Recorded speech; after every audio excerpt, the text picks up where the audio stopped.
Hi there. We've all heard of the iconic figures in socialist history who have held a global significance. We all know Lenin, Che Guevara, Mao Zedong, Stalin, and of course, Marx and Engels. Their philosophies and analytical works are how most of us have formed our understanding of the world. It's a given. But then, of course, there are figures in history who, for whatever reason, often go unnoticed in our history.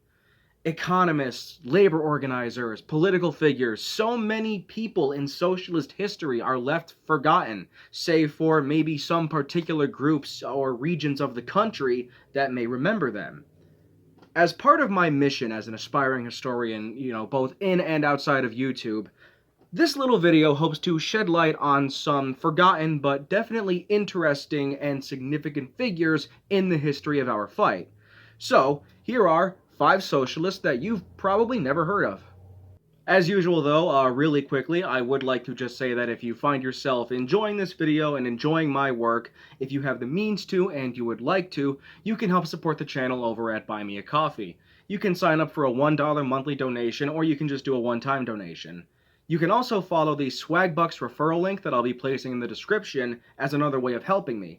Swagbucks is something that helped me keep gas in my car when I was really broke a couple years ago, so it's just a nice thing to have, just as even the smallest sort of safety net. And I get extra points if you sign up with my link and then redeem a gift card. Thank you, now let's get into the countdown. Number 5. Preacher and Mayor of Schenectady, George R. Lun. I started with George Lun because I actually referenced him in my video about famous people you didn't know were socialists, where I talked about Walter Lippmann.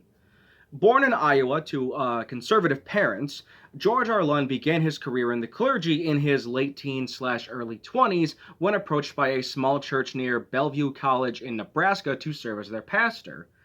From then on, Lun had a brief stint in the military during the Spanish-American War and became an ordained minister after graduating from New York City's Union Theological Seminary in 1901.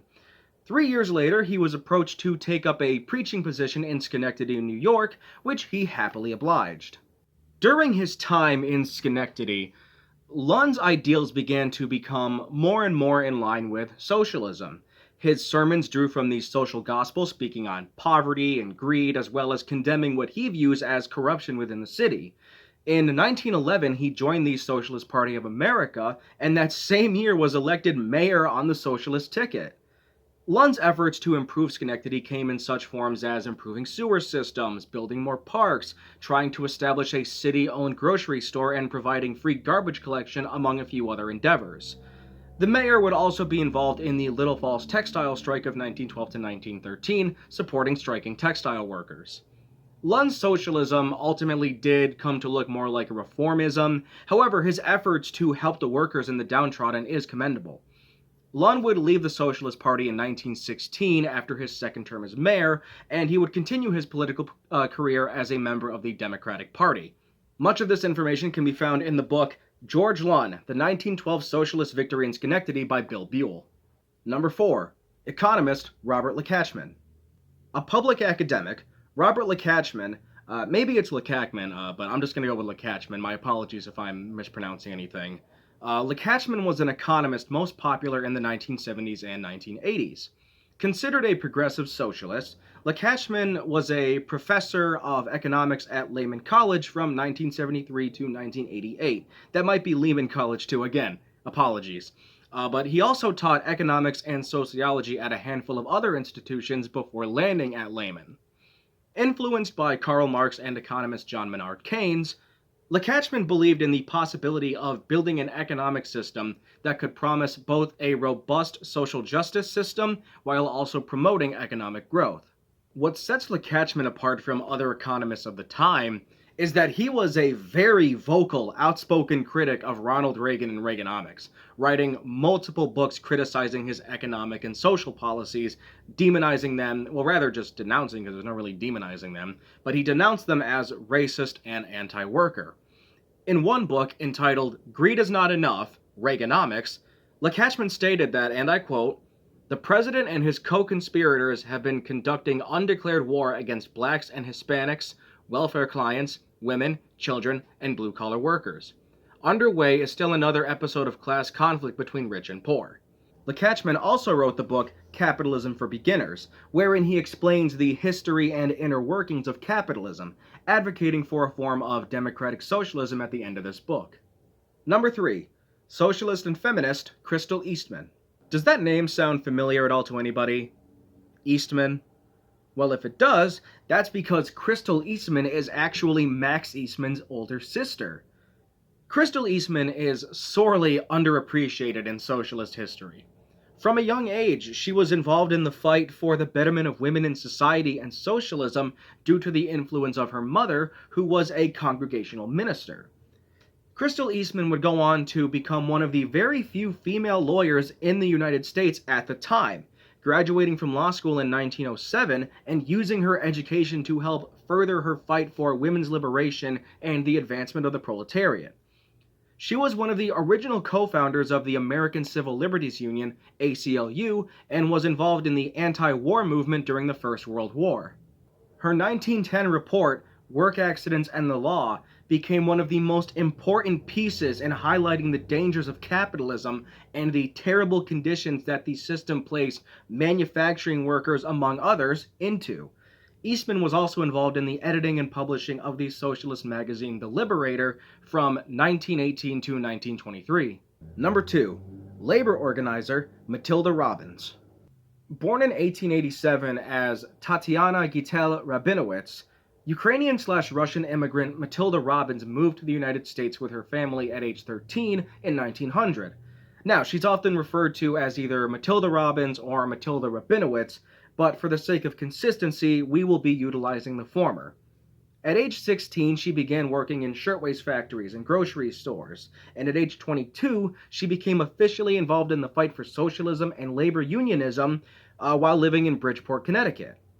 Involved with both the Socialist Party of America and the Industrial Workers of the World, the IWW, Matilda was one of the only full-time female organizers for the IWW alongside Elizabeth Gurley Flynn for some time. She was involved in the Bread and Roses strike of Massachusetts in 1912, and that same year became the lead organizer of the Little Falls textile strike that same year, also involving the aforementioned George R. Lun, after organizers faced a police raid on the strike headquarters as well as a series of arrests. Robbins met Big Bill Haywood at the strike in Little Falls, and though she wasn't exactly fond of him, she still contributed to various IWW publications even after retiring from organizing, and even ran the Los Angeles branch of the Socialist Party for a couple of years. Robbins was romantically involved with fellow organizer and socialist Ben Legere for some time, and in 2017 her granddaughter actually published an illustrated version of Matilda's memoirs, which, might I say, is a fascinating read with some very stylish artwork. Number 1. Professor and Mayor of Ithaca, Benjamin Nichols. Benjamin Nichols was a professor of computer engineering and electrical science at Cornell University, an Ivy League institution based in Ithaca, New York. Yes, it's the one that Andy Bernard from The Office went to. Anyways, Nichols worked as a professor briefly in the early 50s before taking leave to earn his PhD, returning full-time in 1959. He stayed on as a professor until 1988 when he retired with the distinguished title of Professor Emeritus. As a member of the faculty, Nichols championed progressive causes and was involved in numerous fights and programs for the development of social justice. Professor Nichols also held the distinction of being a speaker and promoter of the Cornell University Senate that existed during the 1970s. A member of the Democratic Socialists of America, DSA, Nichols became more involved in citywide politics as his retirement came closer. He was elected to the Ithaca Common Council the year before his retirement, and in 1989 he was elected mayor of the city, serving for 3 terms. What makes this so interesting, actually, is that Nichols is one of the few people who openly identified as a socialist to be elected to public office in the late 20th century, as well as being the last openly socialist mayor in the state of New York. As mayor, he was able to push for Cornell to increase their financial contributions to the city as a means of paying for city services, and was an advocate of extending domestic benefits to same-sex couples within the city. So then, those are 5 socialists you've probably never heard of. This is one of those lists that, could be made 100 times over. You'd still find theorists, politicians, union organizers, just so many different people who identified as socialists or communists, Marxists, even anarchists that have just gone completely underappreciated throughout history. Are there any that maybe you think would be interesting additions to a follow-up of this video? Because I might do one, not sure, but if I can, do enough digging, maybe there'll be a follow-up to this. Who knows? My name is Jimmy. Thank you for watching, and Free Palestine.